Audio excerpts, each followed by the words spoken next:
Hello my dear students, আজি আমি এই ভিডিওটি ক্লাস 9 or B Hive ইংরেজি টু মূল পাঠ্যপুথি আছে তার এটি কবিতা আমার প্রয়োজন হয় এই কবিতাটির নাম হইছে দ্য রোড নট টেকেন আর ইয়ার কবি হইছে রবার্ট ফ্রস্ট আমি আজি এই ভিডিওটির প্রথম খণ্ডটি ইয়াতে আলোচনা কৰি লৈছো আৰু এই ভিডিওটিত আমি এই কবিতাটির যিখিনি আমাক টেক্সচুয়াল কোয়েশ্চন দি আছে পাঠভিত্তিক যিখিনি প্রশ্ন দি আছে আর অতিরিক্ত প্রশ্ন আর সেই প্ৰশ্নসমূহৰ উত্তৰ আমি এই ভিডিওটিত সম্পূৰ্ণকৈ আলোচনা কৰিম তোমালোকে ভিডিওটি সম্পূৰ্ণকৈ চাবা নিশ্চয়কৈ এই পাঠৰ পৰা যিকোনো প্ৰশ্ন উত্তৰ আহিলে তোমালোকে লিখিব পাৰিবা আৰু সম্পূৰ্ণ নম্বৰ লাভ কৰিব পাৰিবা মৰমৰ ছাত্ৰ ছাত্ৰীসকল তোমালোকে চাই আছা তোমালোকৰ মৰমৰ ইউটিউব চেনেল নুৰুল আলম নাজু তোমালোকক পুনৰ মোৰ ইউটিউব চেনেললৈ আন্তৰিক স্বাগতম জনাইছোঁ আহাচোন বাৰু প্ৰশ্ন উত্তৰসমূহ আমি জানি লওঁ এই পাঠটিৰ যিবিলাক প্ৰশ্ন আছে তাৰে টেক্সচুৱেল আৰু এডিশনাল যিখিনি কোয়েশ্চন আছে মই হানমিহালি কৈ দিছোঁ প্ৰথম প্ৰশ্নটি ইয়াতে দিয়া আছে who is the poet of the poem the road not taken the road not taken এই কবিতাটিৰ কবিৰ নাম কি আৰু ইয়াৰ শুদ্ধ উত্তৰ হৈছে the poet of the poem the road not taken is Robert Frost the road not taken যেটো কবিতা আছে সেই কবিতাৰ কবিৰ নাম হৈছে ৰবাৰ্ট ফ্ৰষ্ট আমি দ্বিতীয় প্ৰশ্ন আগবাঢ়িছো দ্বিতীয় প্ৰশ্ন দিয়া আছে what is a wood what did the narrator see in the wood এতে নেৰেটৰ মানে পয়েট হয় উড মানে কি হয় আৰু নেৰেটৰ যে পয়েটে সেই জংগলত বা সেই উডত কি দেখা পাইছে আমি এইখিনি প্ৰশ্ন এটা 1+1 আমাক দিয়ে তো 1+1 হলে আমাৰ 2 হ'ব সো আমি আনসাৰটা আমি দুটা খণ্ডত আমি লিখিম প্ৰথম খণ্ডটি হৈছে what is a wood wood means a forest wood বুলি ক'লে কি বুজায় এটা ফৰেষ্টক বুজায় he saw two paths diverging and disappearing in the undergrowth তেও দেখা পায় তার দুটা পথ আর দুটা বিপরীত ফালে গতি কৰিছে আৰু সেই দুটা ঘন অৰণ্যত ফালে অলপ পিছতে কি হৈছে যেতিয়া তলফালে দেখা পাইছে যে অলপ দূৰ পিছত হেইটো নোহোৱা হৈ গৈছে মানে বহুত দূৰ পিছত আৰু গম নাপায় যে আসলে ৰাস্তাটো কোনফালে গতি কৰিছে গতি এইখিনি আছিল আমাৰ কবিতাটিৰ মূল এই বক্তব্য আৰু এই প্ৰশ্নটিৰ উত্তৰ পৰৱৰ্তী প্ৰশ্ন আগবাঢ়িছো what does the traveller where does the traveler find himself what problem does he face এটা আমাৰ টেক্সচুৱেল কোয়েশ্চন হয় আমি আমাৰ যেটো টেক্সট বুক আছে আমাৰ কি টেক্সট বুকত আমাৰ এই প্ৰশ্ন দিয়া আছে যে where does the traveler find himself যিজন ট্ৰেভেলাৰ আছিল পথিকজন নিজকে ক'ত পাইছিল তে মানে সেই সময়ত ক'ত আছিল what problem does he face আমাৰ টেক্সট বুকৰ পেজ নম্বৰ 16 ত এই প্ৰশ্নখিনি দিয়া আছে গতিকে এই প্ৰশ্নৰ উত্তৰটো হোৱাৰ এটো বহুত দৰকাৰী প্ৰশ্ন হয় ইয়াৰ উত্তৰটি হ'ব এনেকুৱা The traveler finds himself in a yellow wood where two roads diverge. বাটুৰাজনে বা ভ্ৰমণকাৰীজনে নিজকে এটি ইয়েলো উডত পাইছিল ইয়েলো উড মানে হেতু অটম সিজনৰ কাৰণে আছিল ইয়েলো শব্দ ব্যৱহাৰ কৰা হৈছে আৰু য'ত কি কৰা আছিল দুটা ৰাস্তা বিপৰীত দিশে তেওঁৰ সন্মুখত দুটা ৰাস্তা দুটা বেলেগ বেলেগ ফালে গতি কৰিছে এন্ড দ্বিতীয় খণ্ডটি আছিল what problem does he face তেওঁৰ কি অসুবিধা হৈছিল the problem is that he could not decide on which road he should choose to continue his journey তেও সেই সময়ত সিদ্ধান্ত ল'ব পৰা নাছিল যে আসলে কোন ফালে তেও যাব কোনটো ৰাস্তা বাছিব যাতে তেও যেটো জাৰ্নি হয় যেটো যাত্ৰা হয় হেতু চলি থাকিব এইখিনি লিখিলে আমাৰ এই প্ৰশ্নৰ উত্তৰ হৈ যাব পৰৱৰ্তী প্ৰশ্ন discuss what these phrases mean to you এইটো আমাৰ টেক্সচুৱেল হয় প্ৰশ্নটো আমাৰ 2 নম্বৰ দি আছিল কেইটামান আমাক ফ্ৰেজ দি আছিল কবিতাত ব্যৱহৃত হেইকিটাৰ মানে কি যেনেকৈ এটা ইয়েলো উড এইটো মানে কি বুজাইছে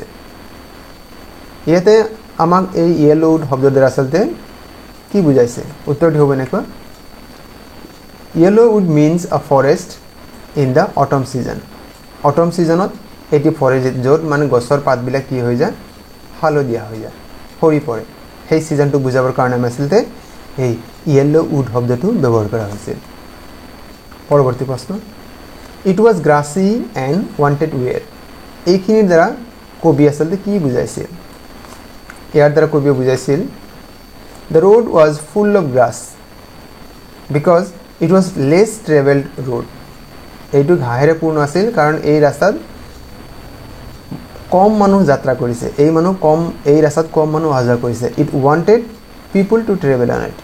and it has a charming আৰু ইয়াত মানে কি আছে মানুহ যাব পাৰে মানে ৰাস্তাটো এটা আকৰ্ষণ আছে আমি মূলত এইখিনি লিখিলে আমাৰ প্ৰথম খণ্ডটো হৈ যাব যে it was full of grass and it was a less traveled road এইখিনি লিখিলে আমাৰ এই প্ৰশ্নটিৰ উত্তৰ হৈ যাব 3 নম্বৰ দি আছে the passing there এই যিখিনি আমাক ফ্ৰেজ দি আছে এইখিনি মিনিং কি হয় ইয়াৰ মিনিংটো হ'ব এনেকুৱা it implies the use of the road by the passerby বা traveler imply মানে বুজায় বা খুচায় আসলতে সেই ৰাস্তাটো ট্ৰেভেলাৰ মানে ভ্ৰমণকাৰী বা পদযাত্ৰীবিলাকে সেই ৰাস্তা ব্যৱহাৰ কৰাটো বুজায় the passing there সেই ৰাস্তাত অহা যোৱা কৰা বুজায় বা সেই ৰাস্তাত মানুহৰ যাতায়াত হোৱাটো বুজায় Point 4 leaves no step had trodden black এইখিনি মিনিং কি হ'ব It means that leaves lying on the road had not been crushed under the feet of the travelers এইটোৱে বুজাইছে যে যিবিলাক গছৰ পাত সেই ৰাস্তাত সৰি পৰিছে the leaves lying on the road যিবিলাক গছৰ পাত ৰাস্তাত পৰি আছে had not been crushed সেইবিলাক ধ্বংস হোৱা নাই বেয়া হোৱা নাই সেইবিলাক বিকৃত হোৱা নাই under the feet of the traveler ভ্ৰমণকাৰী হলে ভৰিৰ খুজত সেই গছৰ পাতবিলাক বেয়া হৈ যোৱা নাই এইখিনি লিখিলে আমাৰ এটো এই যেটো আছে leaves no step had trodden black এইখিনি আমাৰ উত্তৰ হ'ব এই খণ্ডৰ শেষৰটি ফ্ৰেজ আছে how way leads on to way ইয়াৰ মিনিংটো হ'ব এনেকুৱা through this phrase the poet refers to the fact that one route always lead to another and so on আমি যেটা ৰাস্তাত যাম ই আমাক বেলেগ একফালে লৈ যাব কাৰণ প্ৰত্যেকটো বা অন্য ৰাস্তায় প্ৰত্যেকটো ৰাস্তাৰ এটা নিয়ম হৈছে ই আমাক বেলেগ বেলেগ ফালে আমাক লৈ যায় ৰাস্তাৰ নিয়ম হেতু it leads to another and so on ই আমাক বেলেগ বেলেগ ৰাস্তাৰ ফালে গতি কৰা নিশ্চয় কিন্তু তোমালোক বুজি পাত অসুবিধা হোৱা নাই আৰু যদি কিবা বুজি পাত অসুবিধা হৈছে তোমালোকে কমেন্টত জনাবা মই নিশ্চয় এইখিনি সমাধানৰ ব্যৱস্থা কৰিম পৰৱৰ্তী প্ৰশ্ন কোৱেশ্চন নম্বৰ 3 দিয়া আছিল টেক্সচুৱেল question is there any difference between the two roads as the poet described them কবিয়ে যেনেকৈ বৰ্ণনা কৰিছে সেইমতে তাত কিবা এই ৰাস্তা দুটাৰ কিবা পাৰ্থক্য আছে নেকি ইয়াত দুটা প্ৰশ্ন আছে in stanza 2 and 3 stanza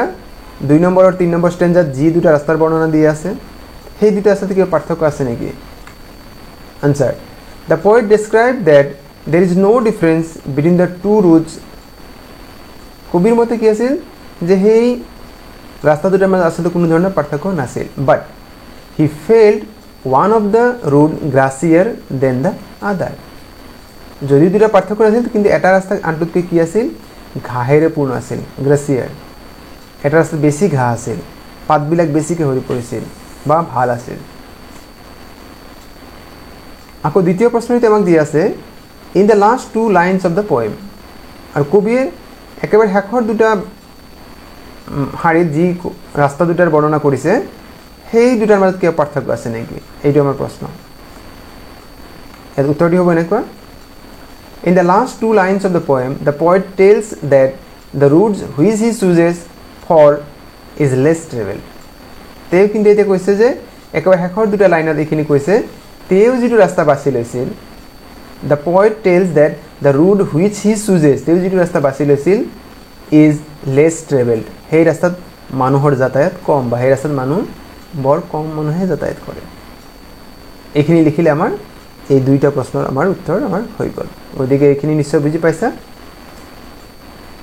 পৰৱৰ্তী প্ৰশ্ন আমি আগবাঢ়িছো question number 4 what do you think the last two lines of the poem mean কবিতাৰ একেবাৰে শেষৰ দুটা শাৰীত কবি আসলে কি ক'ব বিচাৰিছে looking back does the poet regret his choices or accept it তেও যেতিয়া পিছলৈ ঘূৰি চায় কবিতাতে কি অনুতাপ কৰিছিল নেকি অনুশোচনাত ভুগিছিল নেকি নে তেওঁ হেতু মানি লৈছিল আমাৰ এইখিনি আছিল প্ৰশ্ন ইয়াৰ উত্তৰটো হ'ব এনেকা in the last two stanzas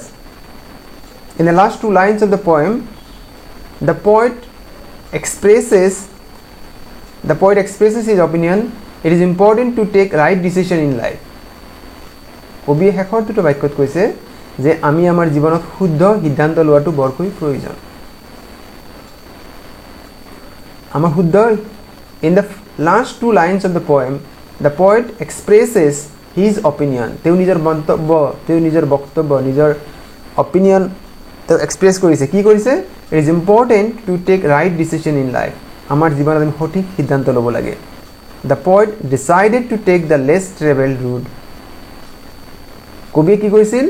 যেটো ৰাস্তাত মানুহ কমকে হাজা কৰিছে সেই ৰাস্তাটোকে বাছি লৈছিল কৰে বাছি লোৱা ৰাস্তাটো তেওঁ লোৱা নাছিল তেওঁ কম মানুহ যোৱা মানে যেটো ৰাস্তা কমকে মানুহ ব্যৱহাৰ কৰিছে সেই ৰাস্তা বাছি লৈছিল because he wanted to experience something different in his life তেওঁ নিজৰ জীৱনত এক বিশেষ কিবা এক বেলেগ ধৰণৰ কিবাটা পোৱাটো বিচাৰিছিল হেইবে তেওঁ আনে লোৱা ৰাস্তাটো বাছি লোৱা নাছিল আৰু ইয়াত আমাক খুদিছিল looking back does the poet regret his choice যেতিয়া তেওঁ পিছলৈ চাইছিল তেওঁ সেই সিদ্ধান্ত লৈ অনুতাপ কৰিছিল নেকি অনুশোচনাত ভুগিছিল নেকি তাৰ উত্তৰ হ'ব no the poet does not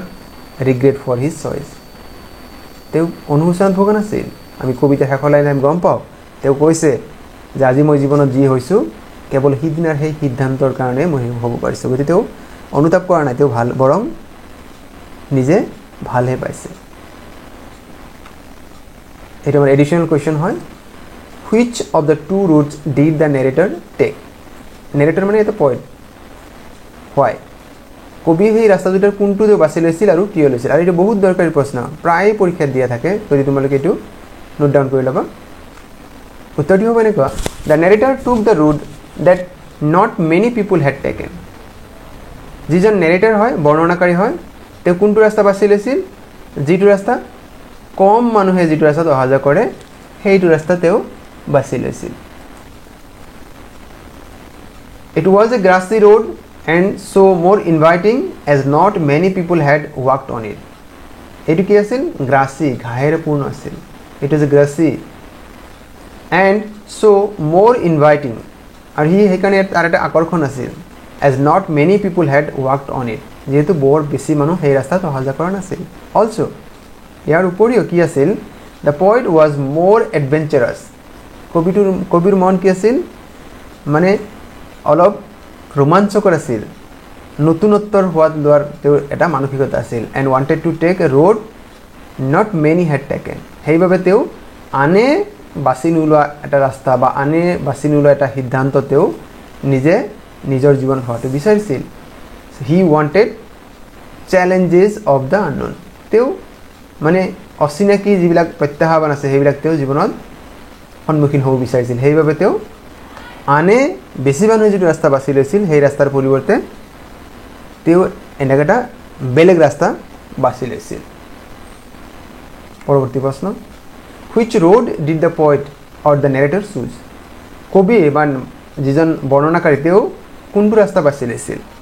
আমাক এটা এক নম্বৰ কাৰণে দিয়ে the poet or the narrator choose the one that was grassy কবি কোনটো ৰাস্তা বাছি লৈছিল সেই ৰাস্তা যেটো কি আছিল grassy ঘাহেৰে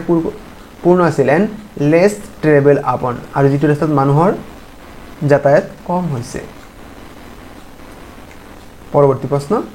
why do you think the poet says this with a sigh মানে তেওঁ কবি কিয় মানে দীৰ্ঘশ্বাস মানে হোমনিয়াকাৰী কথাখিনি কৈছিল why do you think the poet says this with a sigh answer to benekwa the poet is regretful he could not return and take the road he had left behind to travel on another day কবি এটা কাৰণে তেওঁ অলপ মনটো বেজাৰ লাগিছিল বা অনুতাপ কৰিছিল যে he could not return তে উভতি আহি পৰা নাছিল and take the road he had left behind to travel on another day তেওঁ যে কৈছিল নহয় যে এটা ৰাস্তা পিছত কেতিয়া আহিব যেহেতু তেওঁ এটা ৰাস্তাত এবাৰ গৈছিল গতি সেই ৰাস্তাত তেওঁক এটা বেলেগ ফালে লৈ গৈছিল গতি তেওঁ যিটো ৰাস্তাত কেতিয়াবা পৰৱৰ্তী সময়ত তেওঁ আহিব বুলি কৈছিল বা সেইটো ৰাস্তাত যাব বুলি কৈছিল সেই ৰাস্তাত তেওঁ আৰু যাব মানে সেইকাৰণে তেওঁ অলপ অনুতাপ কৰিছিল পৰৱৰ্তী প্ৰশ্ন why was the poet sorry আমি কবিতাৰ যেটো প্ৰথম যে স্ট্যান্জা আছে তাত আমাক দিয়া আছিল যে কবিয়ে কৈ আছে I am sorry প্রথম আমার যে দু লাইন তাতে আছে আমাক two roads diverge in a yellow wood and sorry I could not travel both